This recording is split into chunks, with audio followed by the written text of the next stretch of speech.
lot of people don't step out of their business. Every single one of them had this problem. They didn't believe they could let go. If they let go, they don't know what they're going to do.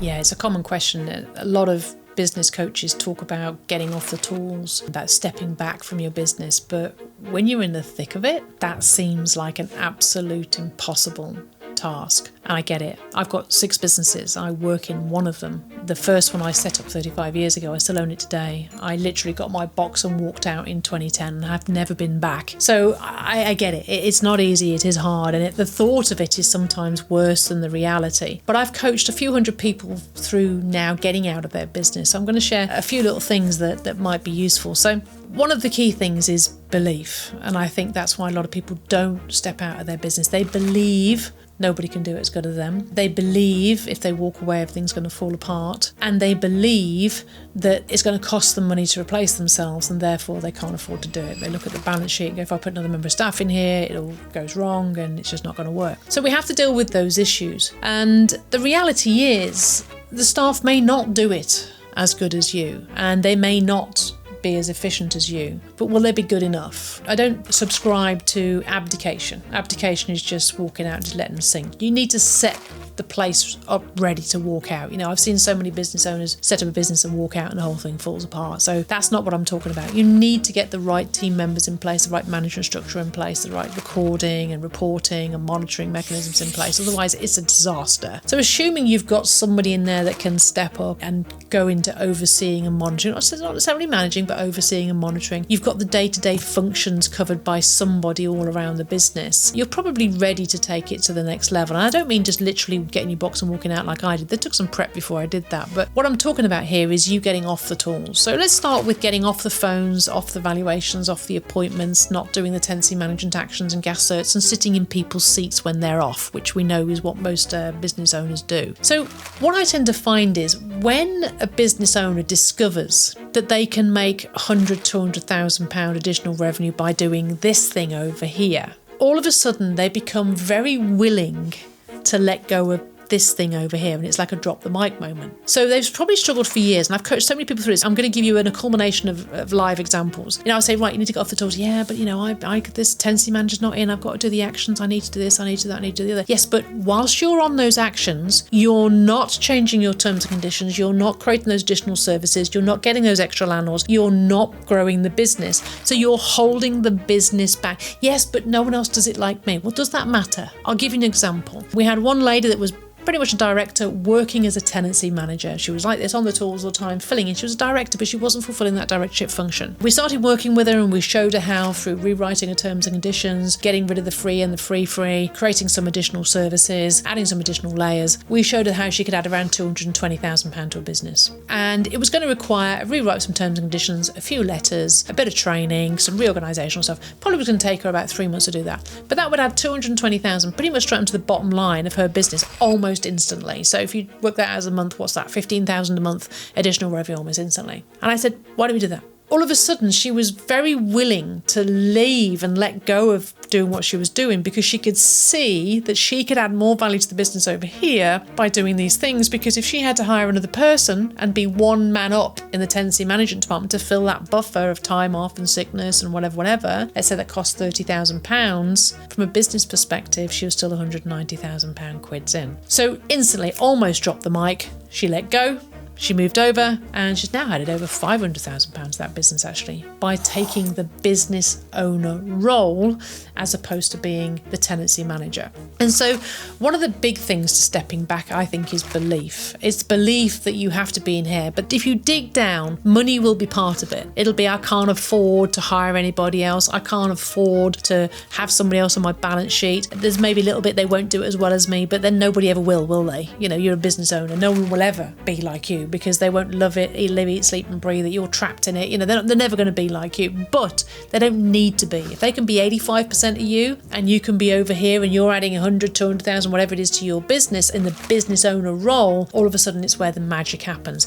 So every single one of the people that we've coached, and we've coached over 350 people now to add over £100,000, over 6 figures to their business, over 350 people we've coached through this. Every single one of them had this problem. They didn't believe they could let go. But as soon as they realised that the money was over there, they did let go. So one of the biggest things is knowing that you have so much value over here, which brings me to problem number 2. If they let go, they don't know what they're going to do. So here's mistake number 1. I'm going to let go of my business and I'm going to go spend all day on the golf course, playing with my kids, playing with the horses and walking in the woods, or insert whatever the hobbies are of that particular individual. Now that ain't going to work either. If you're just going to walk out your business, drop the mic, walk out and just go and do whatever it is that you want to do, insert hobby, that isn't going to help your business, because somebody has to be in the operations manager, the CEO, the business leader, the CEO role. Somebody has to be in that role. And until you've replaced that role, that's you. And what that means is your job is to get out there and find new people to JV with, find opportunities for the business, promote the business, market the business, find ways to generate more leads, find ways to grow the business, scale the business, add value, add revenue, manage the fees, manage the terms and conditions, look at the challenges that are coming, the new legislation, the criteria, all these things. Your job is that. You're the R&D department of the business. So you can't go on the golf course and do all that until you've replaced that. But I would hazard a guess, and what I've found in my experience of the last so many years coaching agents, is that most of them haven't left the tenancy management and the answering the phones yet, never mind set up the CEO role. So what we have to do is we have to leave on the tools in the weeds role,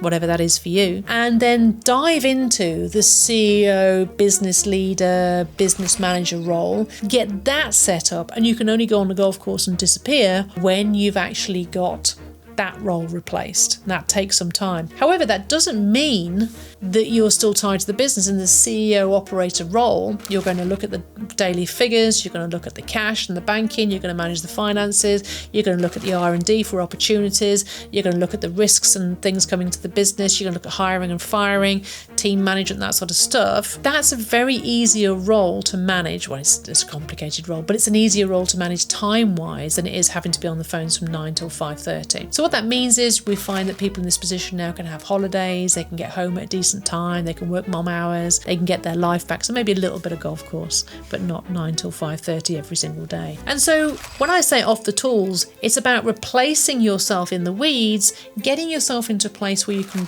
work on the business, not in the business, something that business coaches mantra about all the time but don't really explain how to do it. And my discovery is that it's the belief. And once you've found the belief that you can make so much more money for the business working on the business, then you will do it.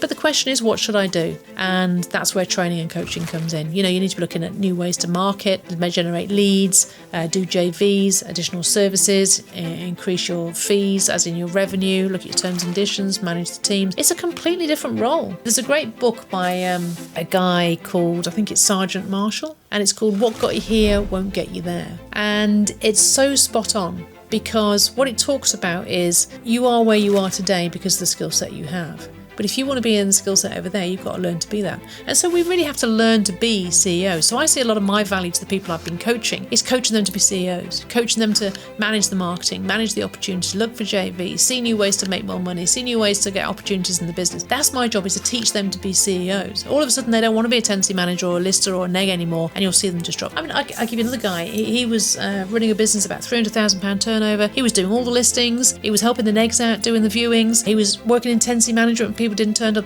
This guy was run ragged, and he'd been like this for 15 years. I've never seen a guy so stressed. And when I talked to him about letting go of the tools, it was like, how? To cut a long story short, he's now added £1 million to his business. He's done 3 or 4 acquisitions. He's growing and he's scaling. He's in a CEO position. He's got an ops manager he's brought in to take control of the business. And it's lovely now to see him on Facebook, spend time with his family, go on holiday and the things he always wanted to do. But he could not do that in the place he was in before. So number 1, find out how you can increase revenue, add business, be a CEO, get some training, learn how to do that. Number 2, get the team in place that you need. Number 3, let them be awesome, manage them, and start being the business owner. And trust me, you'll earn more money, you'll earn more revenue, and get back to where you want to be, which is basically running a business without you that isn't going to fall apart.